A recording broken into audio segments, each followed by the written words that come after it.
Oi, gente. Voltando aqui com vocês depois de uma semana de descanso. Espero que todo mundo esteja bem, descansado, né? Que as energias estejam renovadas.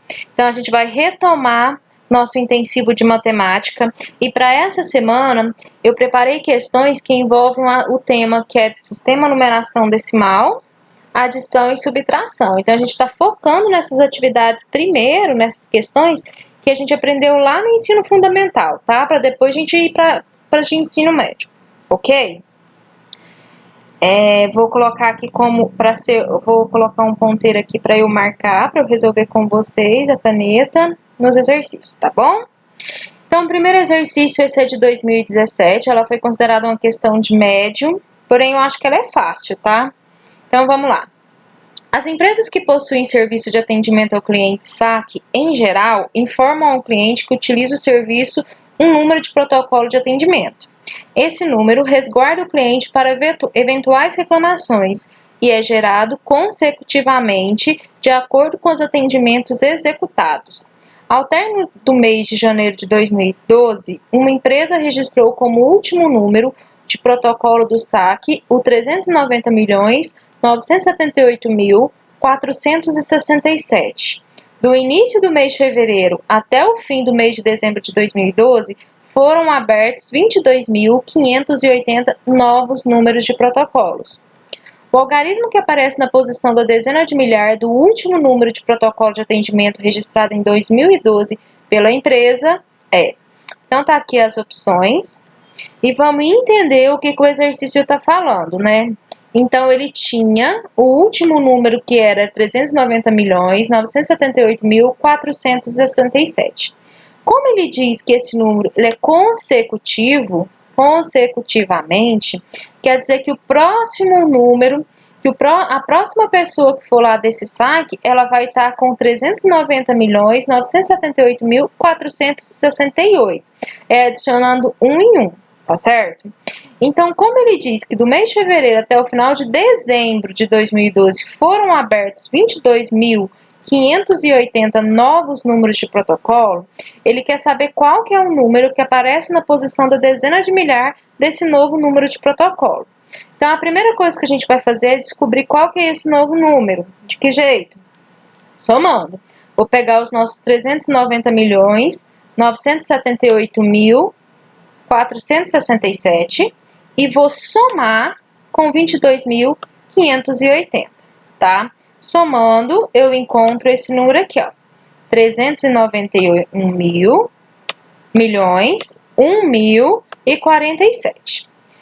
O que o exercício me pede é o número que aparece na posição de dezena de milhar. Então, aqui a gente tem as centenas e aqui milhar. A gente tem unidade, dezena e centena. Ele quer a dezena, então o número que ele quer é esse número que ocupa aqui, ó. Esse algarismo, que é o algarismo zero. Então, a alternativa certa é a letra A. Fácil, né? Foi uma questão que envolveu, então, adição e conceitos de operações fundamentais mesmo, né? Que é o conceito de unidades, dezenas e centenas de um número. Ok? Qualquer dúvida pode perguntar que eu estou à disposição. Hoje a gente vai fazer 3 exercícios. Esse foi o primeiro. Vamos para o segundo agora. Também é de 2017. E essa aqui foi considerada uma questão fácil, porém muita gente errou lá no Enem. Então, vamos tentar resolver e tirar todas as dúvidas aqui.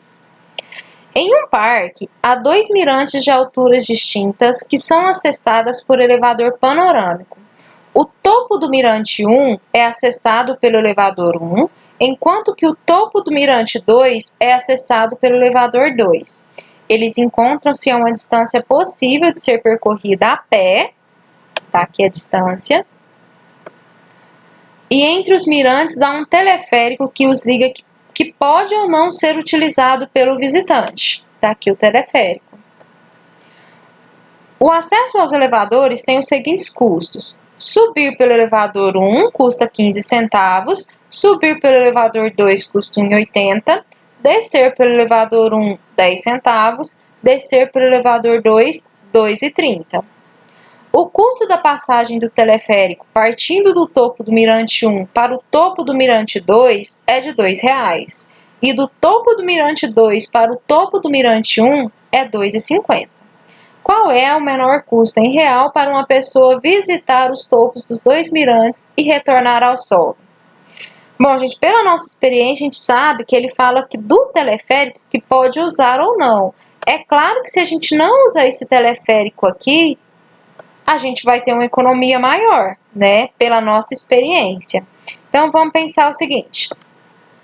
No mirante 1, para subir ele, eu vou gastar 15 centavos de elevador. Para descer, 10 centavos.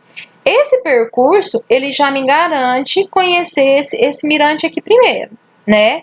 Eu desço, caminho, vou para o mirante 2. Para subir o mirante 2, eu gasto R$ 1,80. Para descer o mirante 2, R$ 2,30. E aí, eu também consigo garantir que eu conheço o segundo mirante. Então, se eu somar aqui, para subir e descer o primeiro mirante, eu tenho 10 centavos mais 15 centavos, vai dar 25 centavos. Vou tentar escrever aqui. É difícil escrever com isso. No segundo mirante, para subir é 1,80, para descer é 2,30. Então, para conhecer esse aqui, eu vou somar 2,30 com 1,80.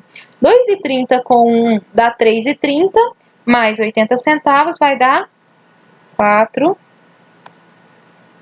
2, 3, 4,20. Certo? 2,30 mais 1,80, é isso mesmo, gente? 3,80, 4,10, né? 4,10. Então, para eu saber quanto que eu vou gastar para conhecer os dois mirantes, basta somar 0,25 com 4,10, que vai dar 4,35. Gente, é difícil escrever, fica assim feio, porque estou apanhando aqui, mas o total vai ser 4,35.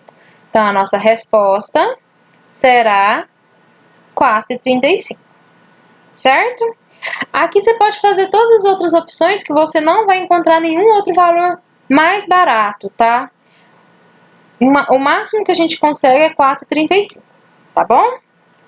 Mais um exercício, esse vai ser o terceiro.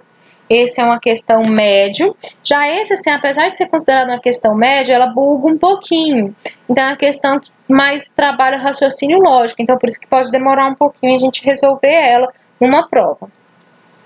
Diz o seguinte: um executivo sempre viaja entre as cidades A e B, que estão localizadas em fusos horários distintos, ou seja, o horário deles é diferente de uma cidade para o outro.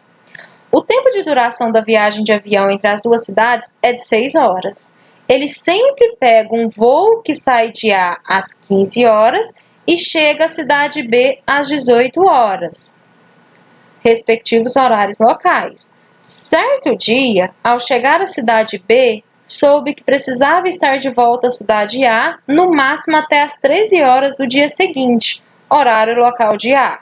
Para que o executivo chegue à cidade A no horário correto, admitindo que não haja atrasos, ele deve pegar um voo saindo da cidade B em horário local de B, no máximo às. Então, tá aqui as alternativas. Vou tentar desenhar aqui um diagrama para a gente entender, tá? Então, aqui a gente tem as duas cidades, A e B. Para ir da cidade A até B, eu sei, ele me disse que são 6 horas, né? Como ele sai de A às 15 horas, 15 mais 6 vai dar 21, mas ele chega às 18 horas. De 21 para 18 quer dizer que a diferença, então, de fuso horário deles é de 3 horas, tá? Então, o B, ele é 3 horas a mais do que o A, e o A é 3 horas a menos do que o B. Eu já consigo essa informação. Depois ele fala que em um dia ele tem que sair de B e chegar em A até no máximo às 13 horas, né? Então vamos supor o seguinte: como ele tem que chegar até às 13 horas e a viagem gasta 6 horas, 13 eu vou tirar 6 horas de 13 para saber que horas que ele tem que sair. Vai dar às 7 horas, concorda comigo? Só que essas 7 horas que ele tá me dando é as 7 horas do fuso horário de A. Como eu quero o fuso horário do local de B, o que eu faço? Eu diminuo 3 horas. 7 menos 3 vai dar 4